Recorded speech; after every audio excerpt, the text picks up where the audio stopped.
La fibromialgia è una sindrome cronica e sistemica il cui sintomo principale è rappresentato da forti e diffusi dolori all'apparato muscolo-scheletrico. Questa malattia colpisce circa il 3% della popolazione mondiale, soprattutto di sesso femminile in età adulta, con un rapporto uomo-donna di 1 ad 8 e con prevalente esordio tra i 45 e i 55 anni per le donne e tra i 25 e i 35 anni per gli uomini. Crea anche stanchezza, disturbi dell'umore e del sonno, ansia e depressione. La sindrome fibromialgica è stata riconosciuta dal 1992 dall'Organizzazione Mondiale della Sanità. Non tutti i paesi europei però hanno aderito al riconoscimento della sindrome come da raccomandazione dell'OMS e l'Italia è tra questi.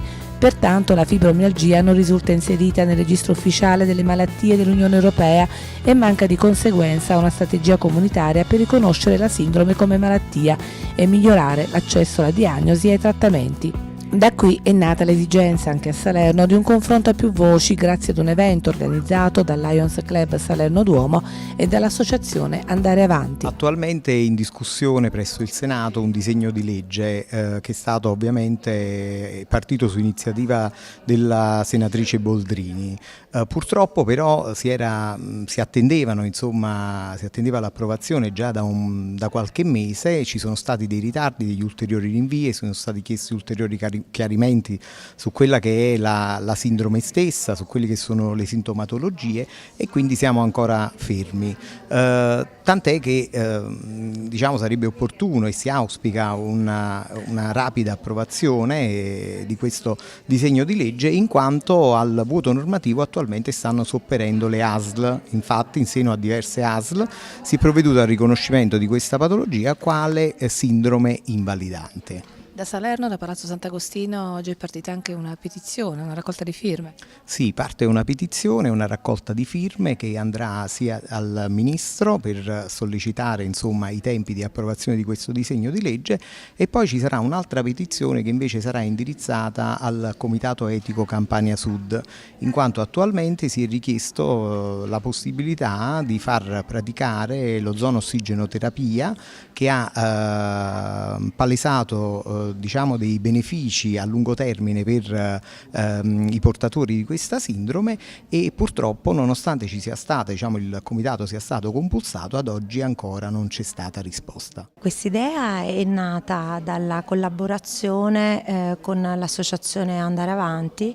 e quindi in particolar modo con l'avvocato Fabio Mammone e niente, noi del mondo Lions, avendo un'area sanità dal titolo proprio le malattie rare e quindi la voce del mondo Lions, siamo stati molto felici di accogliere il dibattito su questa tematica, appunto sulla fibromialgia. Devo dire che sia tra i soci che tra gli invitati, perché ovviamente questo è stato un tema molto trattato prima di proporre questo convegno, abbiamo riscontrato molto interesse e quindi ovviamente poiché dove c'è bisogno c'è un Lions, noi siamo onorati di aver potuto contribuire a questa che è una sindrome non rara ma poco conosciuta. Nell'azienda ospedaliera universitaria San Giovanni di Dio, Rugi d'Aragona di Salerno, medici qualificati si prendono cura ogni giorno di centinaia di pazienti affetti dalla sindrome fibromialgica. Vengono seguiti circa 500 persone, alcune di loro, 150 per esattezza, stanno percorrendo un altro itinerario, la cannabis terapeutica, con risultati significativi. Sì, abbiamo molti pazienti, circa il 10% dei pazienti che arrivano ai nostri ambulatori soffrono di fibromialgia e abbiamo difficoltà a modulare il dolore e dobbiamo utilizzare dei farmaci antidolorifici, oppioidi, anche antidepressivi oppure antiepilettici. Sappiamo che il pregabalin è il farmaco approvato dall'FDA americana proprio per la cura di questa malattia, però abbiamo anche delle nuove terapie che possiamo mettere in campo per questa malattia. Ci sono circa 150 pazienti che seguite con un trattamento ben specifico, cioè la cannabis terapeutica. La novità di questi ultimi anni è l'utilizzo della cannabis terapeutica nel trattamento della fibromialgia e la Regione Campania è una delle prime in Italia a far sì che questi pazienti possano avere gratuitamente questo farmaco. Ci sono dei centri abilitati in cui viene prescritto questo trattamento e dai primi risultati sia del nostro centro sia degli studi internazionali dimostrano l'efficacia di questo trattamento nei casi non responder agli altri trattamenti. Una speranza che è diventata più che una speranza per chi soffre di fibromialgia arriva dall'ossigenoterapia iperbarica. Questa terapia nasce in Israele circa 10 anni fa con il professore Frati, un noto neurofisiologo. Abbiamo ripercorso il protocollo del professore Frati, rivisto poi anche dall'Università di Glasgow in Inghilterra, e dal 2018 al 2019 abbiamo iniziato, su sollecitazione dei pazienti, a dire la verità, a utilizzare la camera iperbarica anche per la sindrome fibromialgica. Ovviamente ci siamo imposti, essendo un'azienda ospedaliera universitaria, quella di Salerno, di non basarci soltanto sui risultati cosiddetti placebo che potevano essere dietro l'angolo e quindi deviarci dagli studi clinici, ma abbiamo ritenuto opportuno, coinvolgendo figure professionali di altissimo livello, i colleghi reumatologi dell'azienda ospedaliera universitaria e i colleghi neuroradiologi, abbiamo intrapreso un percorso, un protocollo molto simile a quello del professore Frati a Tel Aviv, che prevedeva innanzitutto una diagnosi di certezza e secondo una risonanza magnetica funzionale che ad oggi inconfutabilmente è dimostrata essere l'esame principe per una corretta diagnosi di questa sindrome fibromialgica. I risultati sono più che significativi, ma adesso attendete che si esprima il comitato etico.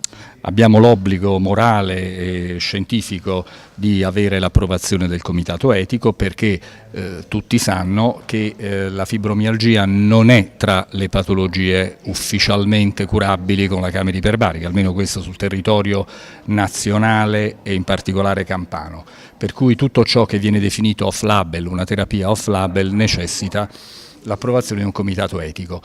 Devo dire che sul tavolo del nostro comitato etico Campania Sud il nostro protocollo staziona da circa un annetto, purtroppo senza ancora avere un riscontro. Siamo fiduciosi.